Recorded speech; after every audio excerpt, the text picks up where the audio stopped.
Salut tout le monde. Et ouais, quelques vidéos écrites là que je peux vous proposer. On va parler de la Libye. En ce moment, je ne parle pas trop de la situation nationale pour deux raisons, parce qu'il n'y a pas de sujet qui m'attire. Ou plutôt, les sujets intéressants sont déjà traités. Le Covid et autres sont déjà traités, hein. Vous avez les classiques. Saber, Jim, Scadi, Alixator, enfin tous ceux que vous connaissez les traitent déjà. Par contre, j'aimerais revenir sur la Libye parce que c'est intéressant ce qui se passe. Voilà, parce qu'on peut dégager quelque chose, on peut même dégager une petite analyse. Depuis, oh bah tiens, on va la commencer là, hein. Depuis décembre 2019, si tu veux, en Libye, il y a eu le début d'une implication turque. Implication qui à l'époque me paraissait être à contretemps.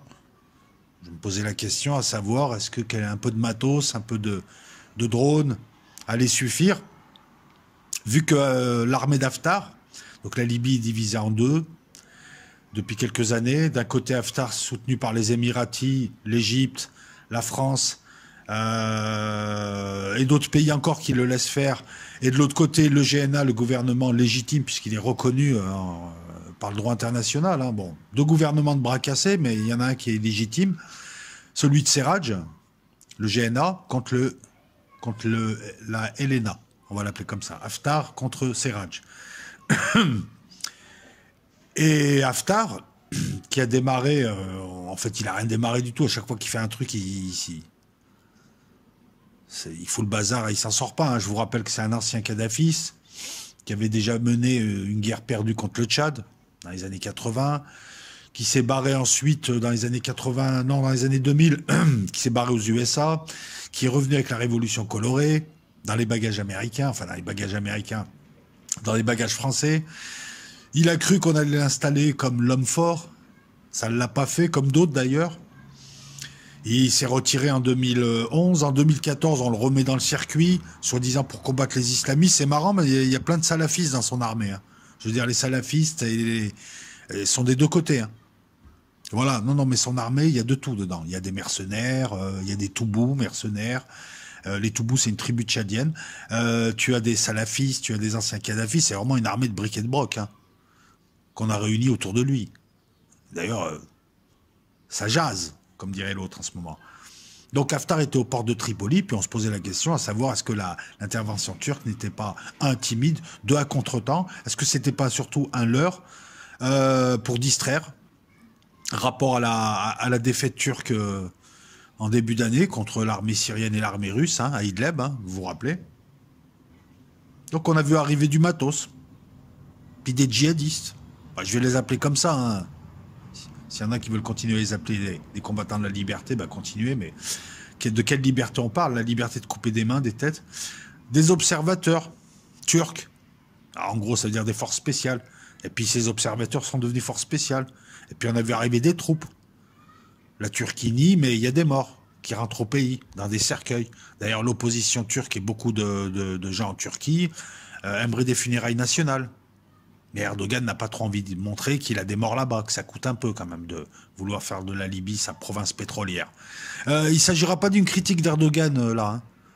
Bah, ou alors je critique tout le monde. Mais le but là, il n'est pas de critiquer, il est d'analyser. Donc là, ce que je dis, c'est des vérités. C'est pas une critique. Hein. Je veux dire, tout le monde aimerait avoir un pays à côté, plein de pétrole, avec qui faire des affaires. On est d'accord. Il fait de la géostratégie comme Israël, comme l'Iran, comme les USA, comme. On va rester sur une analyse un peu plus neutre. En tout cas, on va essayer. Et puis petit à petit, on a vu on a commencé à voir se structurer les arrivées. Ça se faisait plus par petits paquets, c'était des contingents, puisqu'Erdogan a demandé aux milices syriennes qu'il soutient en Syrie, soit vous me fournissez un contingent, soit je vous aide plus. Donc ils ont tous été obligés de lui fournir des contingents de combattants. On a vu arriver des drones Bayraktar. Excellent drone au demeurant, faut être honnête. Hein. Excellent drone turc, hein, fabriqué par le gendre d'Erdogan, qui l'est fabriqué avant d'être le gendre d'Erdogan. Je tenais à rectifier le tir. Serak, je crois qu'il s'appelle Serak Bayraktar. C'était un jeune Turc assez doué qui a fait ses études au MIT et qui a commencé à bricoler des drones. Il s'est intéressé à ça et puis petit à petit, de fil en aiguille, alors sa famille avait un peu les moyens, elle avait une usine. Il a demandé à ce que sa famille construise des drones et il les a proposés aux militaires turcs. Il lui en a acheté 19 à l'époque. C'était des drones, attends, je vais te dire ça. Je vais aller voir un petit peu les infos que j'ai parce que je suis obligé de voir les notes. Et de fil en aiguille, il s'est retrouvé à vendre des drones très efficaces qui ont servi au Kurdistan turc.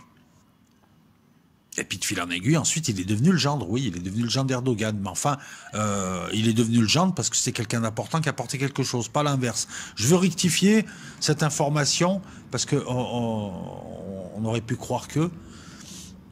Je vais te dire très simplement. Alors, c'est pas ce document-là. Et ouais, je suis moderne. Maintenant, je regarde mon ordinateur pour les documents. Mais j'avais besoin.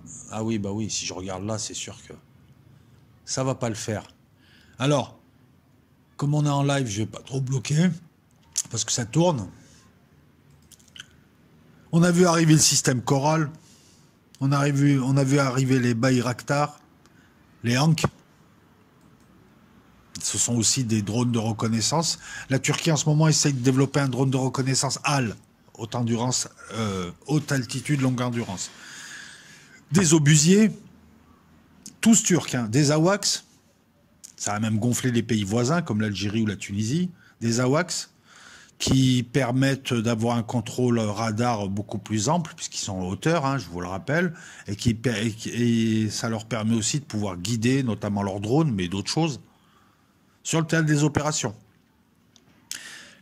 On a vu une frégate antimissile arriver et se mettre à côté de Tripoli. Ça sous-entendait Haftar, si tu bombardes, je te descends tes avions.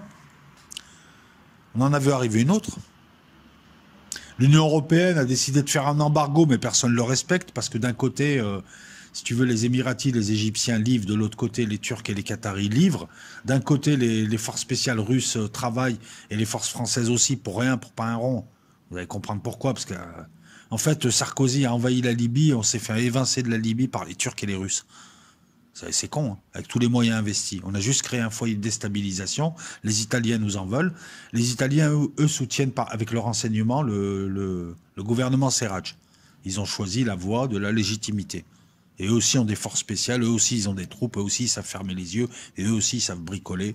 Et ça leur a pas plu que Sarkozy aille en Libye foutre le bordel pour rien, parce que finalement, donc eux ils ont préféré jouer la carte de la légitimité. Et beaucoup de pays aimeraient en fait qu'il y ait une entente, hein, parce que ça ne servira à rien de mettre l'un ou l'autre, si l'autre continue les combats, qu'il y ait une entente et qu'il y ait un gouvernement fort pour qu'on restaure un pays qui a été détruit par Cameron, Sarkozy, puis avec l'aimable Obama hein, qui a laissé faire. Et puis ça a donné ce que ça a donné. Il faudra qu'un jour on fasse une vidéo, mais une vidéo longue sur ce qu'ont donné les révolutions colorées. Et ce que nous ont annoncé les menteurs habituels, qui mentent, ils font leur truc, ils cassent tout, ils passent à autre chose, et on nous distrait, et on oublie. À un moment donné, il va falloir quand même demander des comptes. On arrête bien des chefs d'État africains. Il va falloir demander des comptes à des gens qui se sont alliés soit aux salafistes, soit aux frères musulmans pour détruire des pays, en se servant de la colère légitime de leur population, parce que les gens qui se révoltaient dans ces pays-là se révoltaient vraiment, croyaient véritablement des révolutions. Qui s'en est sorti à part la Tunisie ? À part la Tunisie, qui s'en est sorti? La Libye, c'est plus un pays. La Syrie, qu'on le veuille ou pas, est détruite. Les autres, bah, tu as eu les révolutions colorées qui ont été annihilées puisqu'elles ne correspondaient pas aux desiderata des Saoudiens, comme à Bahreïn. Voilà, un jour, il faudra faire le point. Revenons à nos moutons, revenons à la Libye. Je te place le contexte et ensuite l'analyse. Haftar était au port de Tripoli. Haftar, c'est un bras cassé. C'est le Haftar qui a mis 3 ans à aider des Égyptiens pour chasser les islamistes de Libye. Il a eu du mal à Benghazi. Il a fallu l'implication quand même de forces spéciales et de mercenaires. C'est le Haftar qui avait décidé, alors que tout le monde négociait, que ça allait bien en avril 2019 et qu'il allait avoir une réunion en mai 2019 pour signer un accord. C'est Haftar qui a saboté tout ça en faisant une offensive éclair qui dure toujours. Il est parti de l'Est, il est descendu dans le Sud, et puis il a cru feinter tout le monde, il t'a fait une virgule Nike, il est remonté vers Tripoli, il était au port de Tripoli, et il n'arrivait pas à concrétiser. Tout le monde, moi le premier, te disait Tripoli va tomber. Non seulement Tripoli n'est pas tombé, mais ces derniers mois, avec l'arrivée des Turcs, de plus en plus nombreux, avec du matos. Et quel matos? Alors les Turcs font comme les Russes, ils s'installent quelque part, ils aident, ils montent leur matos et ils vendent. Ils viennent de décrocher un gros contrat en Tunisie. Ils vendent parce qu'ils ont du bon matos. Alors attention, l'électronique turque, tout dépend. Elle est très performante, tout dépend. Après, quand c'est pour des avions de 5e génération, ils vont voir encore BAE, les Anglais. Mais leur électronique, on la voit grâce au système Coral, qui est un système de brouillage radar et de brouillage de défense antiaérienne. On la voit avec leurs drones, on la voit avec tout un tas de choses qu'ils ont. Donc on a vu le GNA, petit à petit, bloquer les troupes d'Haftar au sud de Tripoli. Il restait quasiment rien, il restait Tripoli, Misrata et quelques poches de terrain, et les repousser. Là, à l'heure où je te parle, ils sont en train de se préparer à attaquer Tarhouna, et ils vont couper les deux poches offensives d'Haftar, qui étaient aux portes de Tripoli. Donc Haftar a pris 170 km de recul dans sa face. Mais pire, ses troupes sont balayées, et il perd des Pantsir. Le Pantsir, système de défense antiaérien, on va en parler, parce qu'il pose problème depuis la Syrie. Il a perdu 9 Pantsir en un week-end. Alors c'est peut-être officiel chez les Turcs, mais j'ai tendance à le croire. Il vient de perdre une base aérienne. Une base aérienne avec 2 Pantsir dedans, un détruit et un en état de marche. Donc en fait, l'arrivée turque a amélioré la situation sur le terrain. Je ne sais pas si ce sera définitif, mais elle l'a suffisamment amélioré pour qu'aujourd'hui, je te dise que les Russes en ont marre d'Haftar. Je te le disais déjà dans une précédente vidéo, et lui ont imposé un cessez-le-feu de quelques jours. Donc le GNA a décidé, et la Turquie, de s'arrêter de combattre 2 jours, de combattre Haftar. Et les Russes ont demandé à Haftar, bon, maintenant, il va falloir discuter. Parce que tu t'es autoproclamé le 27 avril chef de la Libye, mais il n'y a personne qui veut de toi. D'autant qu'il y a d'autres hommes, comme l'ancien président du Parlement, Agissi Salah, je crois qu'il s'appelle, je ne vais pas écorcher le nom de ce monsieur, donc je vais aller voir. Aguila Salah Issa, tu as le général Abdelazar El-Nadori, qui sont du camp d'Haftar. Le premier était président du Parlement de Tobrouk, et il est porte-parole à l'heure actuelle des 2 chambres, la chambre haute et la chambre basse. Le Parlement de Tobrouk qui a nommé Haftar en 2016, mais depuis Haftar, enfin maintenant le renie. Le général Abdelrazak El-Nadori, c'était un ancien négociateur qui a été mis sur la touche par Haftar. Les deux veulent discuter avec Serraj, veulent trouver une entente, un compromis, un gouvernement d'union nationale, mais en fait Haftar bloque. La question c'est qui est derrière Haftar et qui lui dit de bloquer, parce qu'il ne peut pas être complètement stupide. C'est un pantin ce type. Il reste les Égyptiens, les Émiratis qui doivent l'appuyer de manière inconditionnelle. L'Égypte a même menacé d'intervenir. Donc, défaite, recul, perte de terrain, perte de base, perte de crédibilité.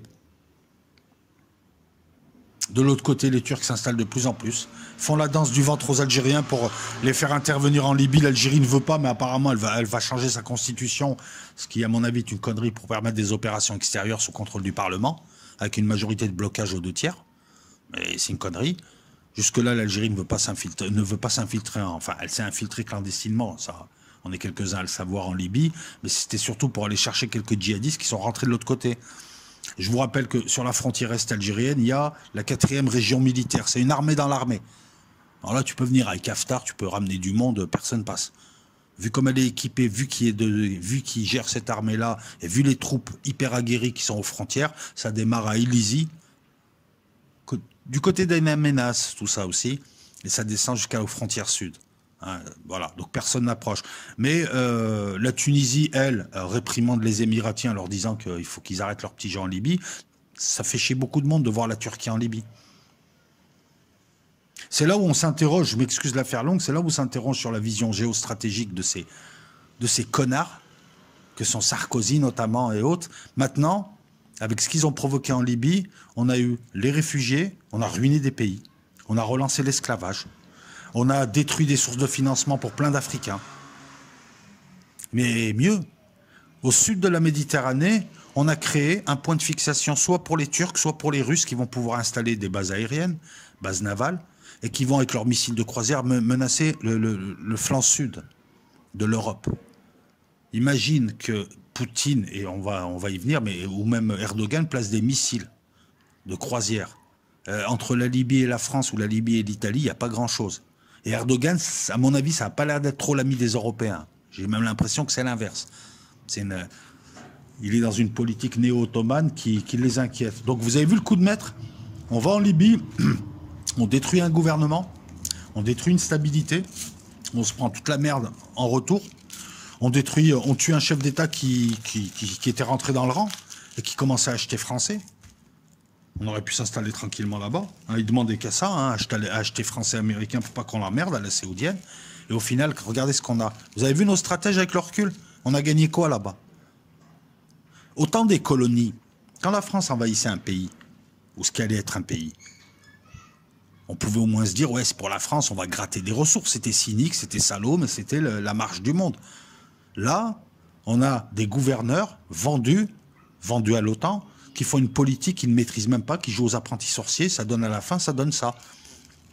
Et le problème, c'est que ces gens continuent à pérorer. Paul Bismuth, il est toujours à la télé.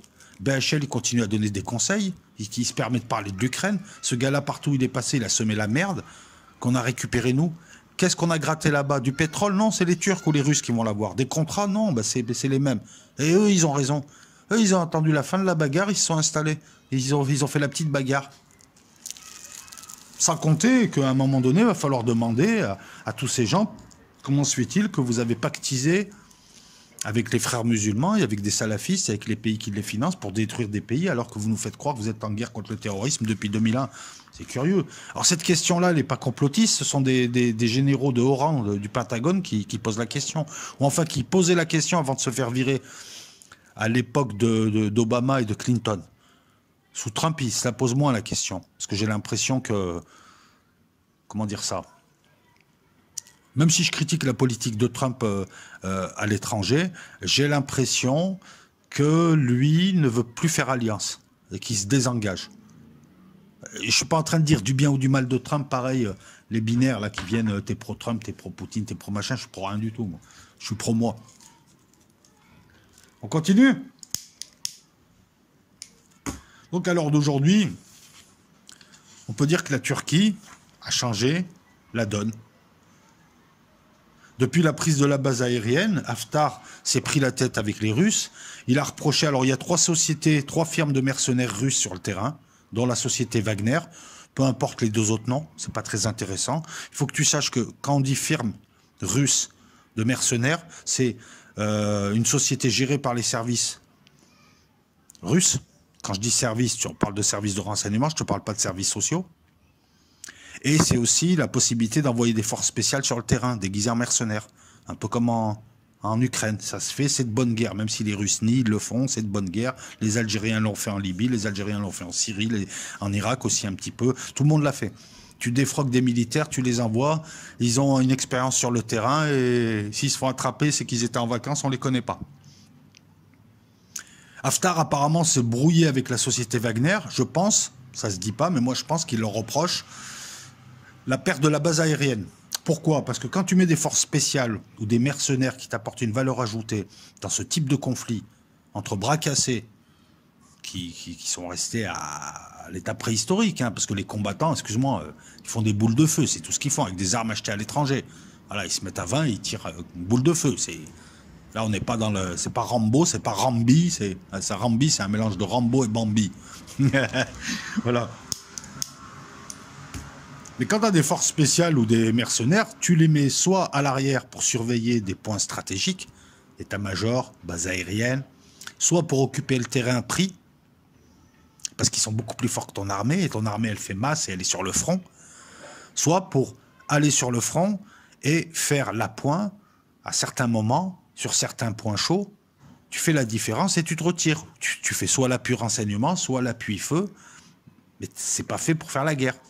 C'est fait pour garder ensuite. Donc la chute de la base, je pense, l'a rendu furax, puisqu'apparemment les Wagner sont mal démerdés. Moi, c'est le scénario que j'en tire, hein. C'est pas le scénario officiel. Donc les 1200 ou 1500 hommes de la société Wagner, qui sont des militaires russes très entraînés, se sont repliés à Jufra, c'est-à-dire loin du front. On a pensé à un moment que les Russes allaient les retirer. Et puis les Américains ont dévoilé le fait que les Russes s'installeraient en Libye. Il y a 6 avions. Il y a 2 vieux MiG Fulcrum tout pourris qui viennent de Syrie.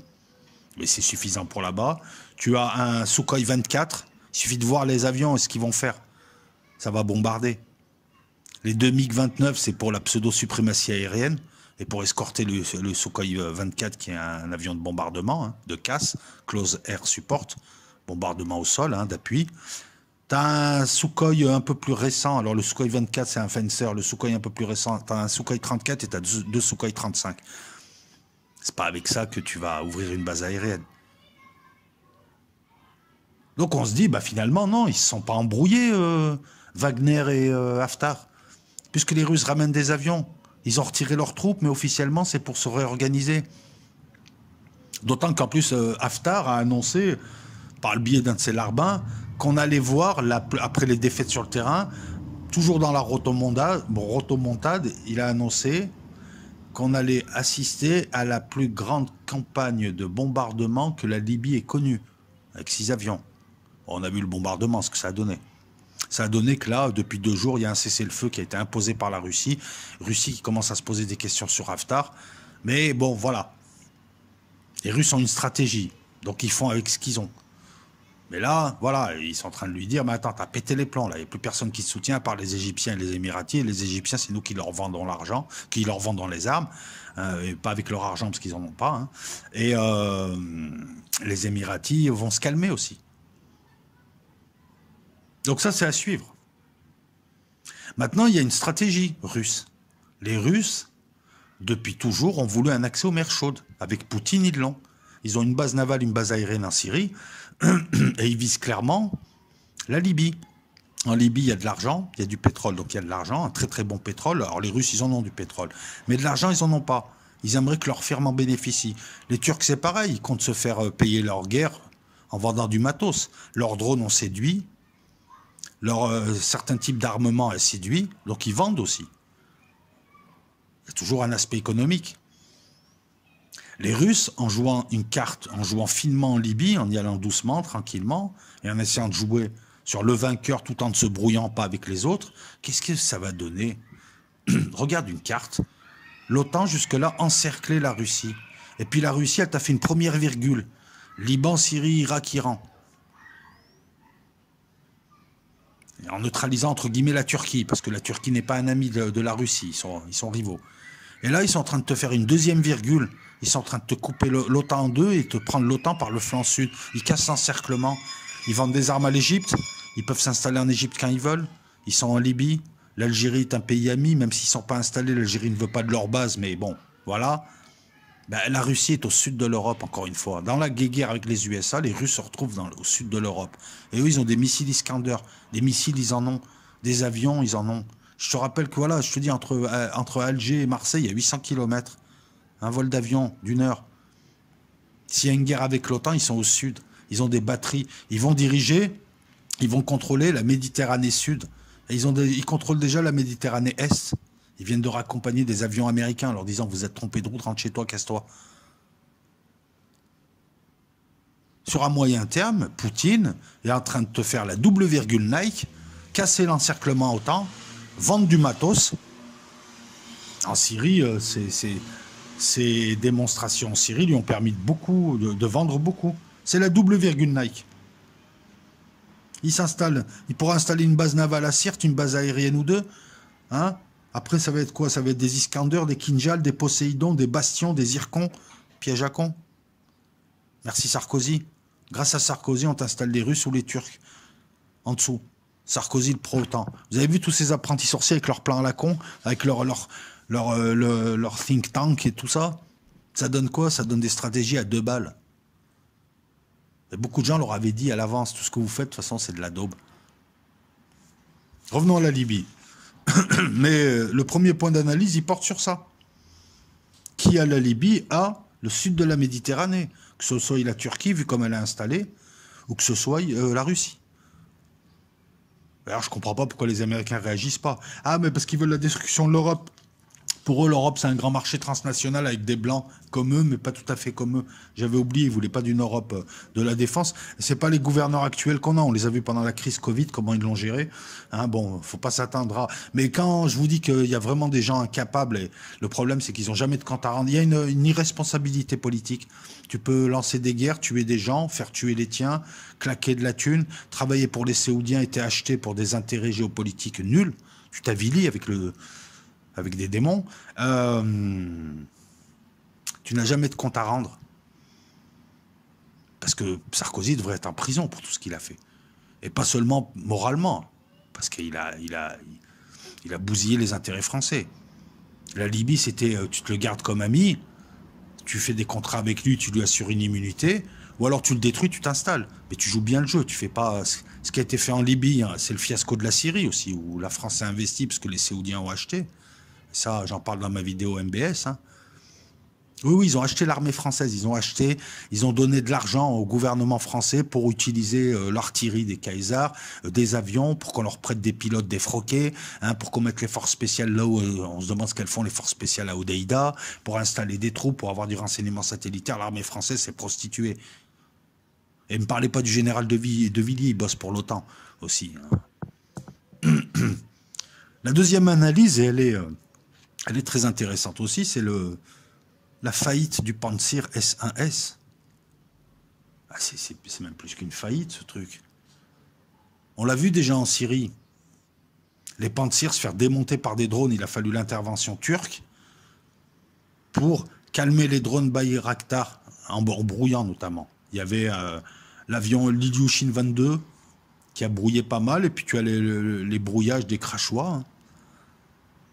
Et les Syriens ont perdu beaucoup de Pantsir. Alors certains en déplacement, les Turcs affirment avoir détruit 8 batteries de Pantsir. Les Syriens te disent non, non, il n'y en a que 2, il y en a une endommagée.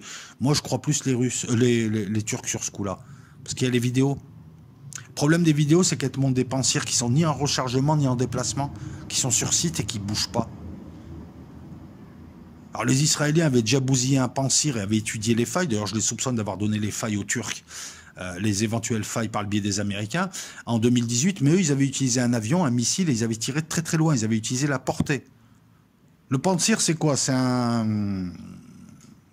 monté sur camion, c'est une douzaine de missiles et 2 canons de 30 qui peuvent tirer 5000 coups par minute avec un radar électronique, hein, à balayage électronique. Et en fait, c'est surtout un anti-drone. Donc se faire dégommer par des drones qui sont au-dessus de lui... ça la fout mal, c'est ce qu'on a vu. C'est ce qu'on a vu en Syrie. Ils viennent d'en perdre 9 en un week-end, officiellement. Il est censé toucher à 15 000 mètres d'altitude, à 30 km de portée. Et si ça ne suffit pas avec ces 2 canons, il a 12 missiles anti-aériens pour les hélicos et les avions bombardiers. En janvier, 8 Pantsir et Buk. En 2018, les Israéliens en touchent 1, même 2, il me semble. Et en Libye, on annonce 9 Pantsir et Buk tombés ce week-end. On pense que les Turcs ont agi avec les drones, mais on n'arrive pas à comprendre comment. Alors, il y a une faiblesse grave. Ces Pantsirs qui sont censés être anti-drones, on les a vus se faire détruire. Je ne parle pas de celui qui a été capturé, parce que c'est des troupes au sol qui l'ont capturé, mais les autres se font détruire par des drones qui volent au-dessus d'eux.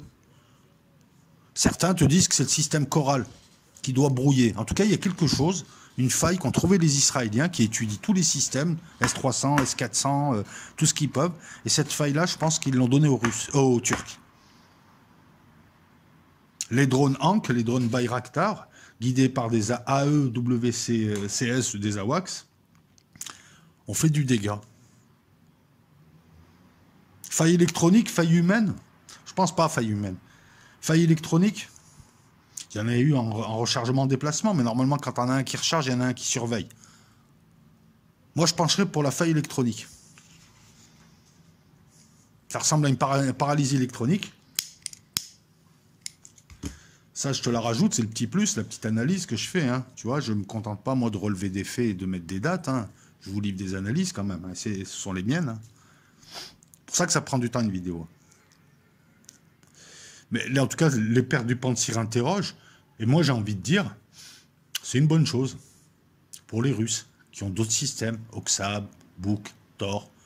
Ils ont le Pantsir S2. Et il vaut mieux qu'ils se plantent là, les Russes, et que ce ne soient pas leurs troupes qui subissent. Hein, parce qu'ils vont revendre du matos. Mais il vaut mieux qu'ils s'aperçoivent qu'ils ont une arme pourrie, qu'ils ont vendue à quelqu'un d'autre, que le jour où ils devront s'en servir face aux Israéliens, ou face aux Chinois, ou face aux Américains, enfin dans une guerre avec un gros adversaire et une guerre avec une très très haute intensité électronique et autres. Donc c'est une bonne chose. Par contre, la défaite de Haftar, lui, ça le fragilise, ce genre de choses. Et oui, ça le fragilise énormément. Il s'y attendait pas, Haftar. Alors, je regarde mes notes pour ne rien oublier. Ça fait partie aussi de l'analyse. Écoute, c'est simple. Qui veut le soutenir? Le mec n'arrive rien à faire. Il ne fait pas l'unanimité. On sait que même si on le porte au pouvoir, tout le peuple ne suit pas. Même au sein de sa propre armée et des gens qui le suivent, il ne fait pas l'unanimité, comme je te l'ai dit. Quel est l'intérêt? Comment se fait-il que ce type se raidit, joue le mégalo? Est-ce qu'il a un soutien? Je ne pense pas que le soutien soit russe. Je ne pense pas qu'il soit français. Je ne pense pas qu'il soit américain. Donc il reste les Émiratis et les Égyptiens. Il a quand même un comportement bizarre. Parce que tout ce qu'il va gagner, c'est qu'il va se faire doubler par un troisième homme. Ils vont lui faire une guédo. Tu vas voir. Ils sont en train de chercher un troisième homme. Serraj, lui, par contre, sort renforcé. Il était aux abois il y a 3 mois. On le disait sans troupes, sans fidèles. Juste un homme de paille. Et là, il sort renforcé du truc. On l'a renforcé. C'est lui le grand gagnant. Alors qu'il y a 3 mois, il devait tomber. C'est faux, ça aussi. Qui l'eût cru? C'est une guerre qui réserve beaucoup de surprises. C'est pour ça que là, je vais être prudent quant au futur.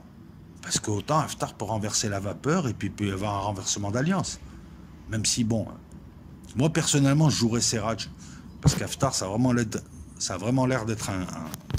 Je m'excuse de parler comme ça, mais ça a l'air d'être un gros gland. Si. Avec l'armée qu'il a, il n'arrive rien à prendre, le gars. Voilà, il va se retrouver comme à Koursk. Enfin non, parce qu'à Koursk, c'est les Allemands qui ont tenté d'envelopper la poche. Mais enfin, il va se retrouver comme à Dunkerque, voilà, en 40. Hein, sauf que là, il n'y aura pas la mer pour l'évacuer. Il y aura le sable. Les Égyptiens ne veulent pas de la Turquie, ne veulent pas des frères musulmans à leur porte. Le troisième point d'analyse, après la petite guéguerre turco-syrienne à Idlib en début d'année, c'est qu'on s'aperçoit que les drones, en fait, la Turquie nous montre sur le terrain une nouvelle utilisation du drone, une utilisation certes prévisible, mais elle est là. C'est le drone utilisé pour faire du CAS, du Close Air Support, de l'appui au sol. Bombardement et tir sur les mecs en bas, pour aider tes troupes qui sont en bas. De l'appui-feu aérien. Le truc qui te fait gagner sur le terrain, hein, tactiquement. On a une nouvelle arme tactique. Les Turcs dévoilent des drones comme de nouvelles armes tactiques. C'est moins cher qu'un hélico, c'est moins fragile qu'un hélico. Hein. Ça se fait vite dégommer un hélico par un manpad. C'est moins cher qu'un Sukhoi 24 même. Un drone, c'est le Bayraktar, c'est 3 millions. Un avion, c'est 60-70 millions. Le pilote a formé sur une dizaine d'années, c'est autant. Je ne te parle pas du prix des missiles. Bon, tu vois, on a une arme, on avait une solution économique, elle est devenue efficace contre un adversaire moyen. On peut utiliser des drones pour faire du casse et du SEAD, SEAD, c'est-à-dire la suppression de défense antiaérienne. Les Turcs utilisent quelques drones Harpy israéliens qui sont des drones suicides. Ils voient une défense antiaérienne, ils foncent dessus, ils explosent. Les hélicos, c'est 20 millions. Hein. Et je ne te parle pas de la maintenance, des pilotes, des missiles. Les avions, ça tourne à 70 millions les plus récents, mais bon, quand tu calcules tout, tu trouves ce prix hein, pour un vieil avion, parce que la maintenance coûte plus cher. Et là, avec des drones à quelques millions, très maniables, dirigés par des AWACS, sur le terrain, ils créent la surprise, ils bouleversent la donne, et ça a permis des victoires. Ce sont les drones qui l'ont permis de gagner, comme les drones ont bousculé l'armée syrienne pendant quelques jours avant que les Russes interviennent. Normal, les Syriens n'ont pas les capacités électroniques, sinon... Voilà, ils ont montré que sur le terrain, hein, contrairement à ce qui est annoncé sur le terrain, hein, parce qu'Erdogan, il te fait croire qu'il a éliminé 10% de l'armée syrienne. Non, sur le terrain, il a perdu. Même quand il n'y avait pas les Russes, les Syriens étaient là. Ce qui manque aux Syriens, c'est le matos, c'est tout. Hein. Ils ont du très vieux matos préhistorique, ils font ce qu'ils peuvent. Mais une nouvelle arme tactique amène une nouvelle parade. Et on la voit, la parade aussi. On la voit en Syrie. Elle est là, l'analyse importante, c'est que on parle d'armement, je fais beaucoup de vidéos d'armement et autres, parce que ça m'intéresse, puis parce que ça vous plaît. Et on peut voir évoluer un petit peu ces drones. Moi, je vous avais dit que les drones remplaceront les avions. Mais les drones, c'est les, comment on appelle ça? C'est comme les sondes dans le spatial. Ils feront des combats comme les avions. Ils approvisionnent déjà. Ils démineront. Écoutez, il y a quoi? Il y a quelques heures, je lisais un article sur des équipes d'étudiants à Polytechnique qui, sous l'égide de l'armée, ont travaillé dans un gymnase à gérer des essaims de petits drones qui protègent des sections. Une section, c'est une trentaine d'hommes. Un groupe, c'est 10 hommes. Une section sur le terrain. C'est-à-dire que tu as une section sur le terrain, au lieu d'avoir un avion, elle a un essaim de drone au-dessus d'elle qui la protège, qui permet de voir au loin et qui peut même faire du feu. C'est-à-dire balancer quelques pélos, quelques missiles. Ça aussi, c'est une utilisation. On peut prévoir des drones constructeurs. On peut utiliser les drones là où on ne veut plus envoyer d'humains. On travaille sur des essaims de drones qui s'affrontent, ça se voit. Donc là, on a... La prochaine étape, à mon avis, c'est quand les drones abattront des hélicos, des avions un petit peu lents, comme des bombardiers. Et puis l'étape du dessus, ça sera quand les drones pourront affronter de véritables avions de chasse. Ben, c'est possible. On aura, pour l'instant, on a toujours des hommes dans la boucle. Mais à un moment donné, c'est ce qui est prévu. Tu as un VAB avec une intelligence artificielle qui va gérer les drones, qui va leur donner l'autorisation de tirer, d'accrocher une cible et de tirer une cible. Et tu auras un opérateur qui sera là au cas où il y aura un pépin. Et on sera dans la guerre des étoiles. Un opérateur, 300 drones sur le théâtre d'opération qui affronteront d'autres drones ou qui attaqueront d'autres endroits inaccessibles. Et tu vois, pour la guerre en montagne, c'est très compliqué. Pour l'instant, tu as ce qu'on appelle des sections de grottes, des chasseurs alpins. Mais pour la guerre en montagne, le drone, c'est l'avenir. Aussi bien pour les guerres rustiques que pour les guerres électroniques, les guerres, comment on pourrait dire, high-tech. Le drone, c'est l'équivalent du satellite et de la sonde dans l'espace. Là, avec ce qu'on a vu en Libye, moi, ce que je retiens, c'est que là, quand tu crées un armement, au départ, tu sais pas trop comment tu l'utiliser. Puis, on l'a vu avec l'avion, on le voit avec le drone. À la base, c'était des avions drones qui étaient servis de cible, mais on le voit avec l'avion, on le voit. Au bout d'un moment, on s'en sert pour tout un tas de choses. Là, la Turquie vient de montrer que les drones pouvaient être très utiles, beaucoup plus qu'on ne le pensait, et notamment pour faire du CID et du CAS. Et la parade, bah, c'est simple, la parade, on l'a vu en Syrie, donc l'Ilyushin 22P qui brouille, on a vu des drones tomber, les systèmes de brouillage électronique qui neutralisent les drones, les fusils anti-drones, ça existe, les gendarmes en ont, hein. Les manpads, pour des drones à basse altitude, à moins de 4000 mètres, et puis tu as une technique classique. Les Syriens qui mettent des leurres, ça se fait beaucoup dans les pays arabes, c'est les Russes qui vendent ça. Saddam Hussein avait leurré l'armée américaine comme ça. Tu mets des leurres de chars, de Pantsir, des leurres de drones au montage, je vous mettrai un leurre, ça va attirer les drones. Ta défense antiaérienne en leurre, ça va attirer les drones, tu leur tends des pièges. Et puis on peut imaginer des drones de protection qui protégeront des Pantsir à l'avenir. Voilà, c'est toujours l'épée, le bouclier. L'épée rentre, on change de bouclier. Le drone, c'est une trousse à outils qui peut être à la fois un avion, un missile, faire la reconnaissance, de l'approvisionnement, de la surveillance, de la protection sur site, qui peut être un tueur de drones. Tu peux défendre des sites, et je crois que ça se fait maintenant. Je sais pas, un site nucléaire, tu fais tourner des drones. Il y aura toujours des hommes en bas, mais tu fais tourner des drones. Les Américains installent bien des ballons pour surveiller sur des kilomètres autour de leur camp ou de leur base, comme à Bagram. Ouais, c'est des ballons en Afghanistan. Réutilisation du ballon. Là, le drone, on lui découvre petit à petit une utilité supplémentaire. Et comme je te l'ai dit, c'est une solution économique, c'est une solution efficace. Le futur, j'en sais rien. Non, mais j'en sais rien. J'annonçais la chute de Tripoli, comme tout le monde, parce qu'elle devait tomber. On est surpris qu'elle ne tombe pas. On n'avait pas toutes les infos. On ne nous avait pas dit qu'Haftar voulait rentrer dans la ville sans qu'il y ait de dommages. Je crois qu'il y a une centrale électrique qu'il ne veut pas détruire, enfin bref. Aujourd'hui, je vais te dire quoi? Qu'Haftar va tomber? Non, je vais te soumettre des possibilités, en fait. Soit c'est le statu quo. Haftar pourrit le truc, en négociant sans négocier. Soit Haftar reprend la main, parce que ses parrains, comme l'Égypte, envoient des avions. Mais je crois que si les Égyptiens envoient des avions de chasse, les Turcs ont menacé d'envoyer des avions de chasse, et puis ils ont des frégates antimissiles. Donc on risque de voir une guerre Turquie-Égypte. Les Égyptiens ont beaucoup de matos aussi. Hein. Et puis ça serait marrant de voir des rafales égyptiens contre des F-16 turcs. Si, ça serait marrant un petit peu. Avec des pilotes, on ne sait pas trop d'où ils viennent. Des pilotes russes d'un côté et turcs de l'autre. Autant Haftar sera changé. Et c'est une solution qui est en cours d'examen. La seule chose qui le sauve, c'est qu'ils ne veulent pas de Saïf al-Islam. Parce que sinon, ça serait reconnaître la défaite de la France et de l'Angleterre en Libye, puisque le fils de celui qu'ils ont tué revient. Après une période de chaos, il revient en sauveur. Donc ils ne veulent pas de Saïf al-Islam. Moi, je pense que c'est la solution. D'ailleurs, les pays de la région en veulent. L'Algérie en veut, Tunisie. Il me semble que l'Égypte n'est pas contre. Soit ça sera un inconnu ou un type comme Aguila Salaïssa ou comme Al-Nadori. En fait, là, le truc qu'il va falloir bien surveiller, c'est le comportement de la Russie. Ce que va décider la Russie. La Russie peut discuter, et je pense que le cessez-le-feu qu'ils viennent d'obtenir là, il a été discuté avec Erdogan, avec la Turquie, avec les Émiratis, avec l'Égypte et éventuellement la France. Les Russes, quand ils font un truc, ils se débrouillent pour que tout le monde participe, comme ça personne ne renacle ensuite. C'est ça le truc, c'est que veut la Russie, qui pèse le plus. Parce que, à la limite, j'ai envie de te dire, même si la Russie se barre, il restera les Émiratis et l'Égypte, ça suffira à Haftar pour continuer. Mais qui vend des armes au premier et qui soutient, on va dire, le second. Donc je sais pas, ça peut durer, ça peut changer. Ça peut être le début d'autres imprévus ou ça peut être la chute d'Haftar. Je suis incapable de te dire là, j'ai pas assez de recul.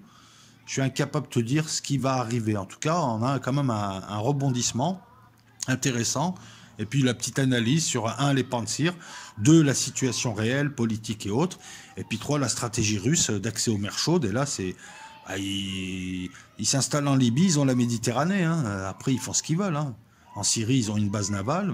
En Libye, ils feront une base navale, une base aérienne, voire 2. Les Russes investissent pas mal en Afrique aussi. Ça aussi, c'est à prendre en ligne de compte dans l'analyse.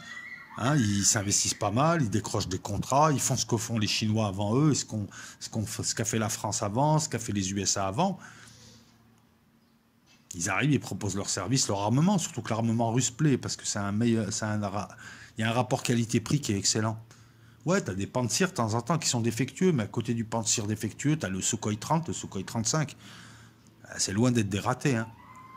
T'as la famille des S200, S300, S400. C'est loin d'être des ratés, c'est limite des best-sellers. Le MiG-29, c'est un best-seller. Qu'est-ce qu'il y a? Et voilà, c'était pour parler un petit peu de la Libye. Et puis, comme d'habitude, commentaires pré-approuvés, etc., etc.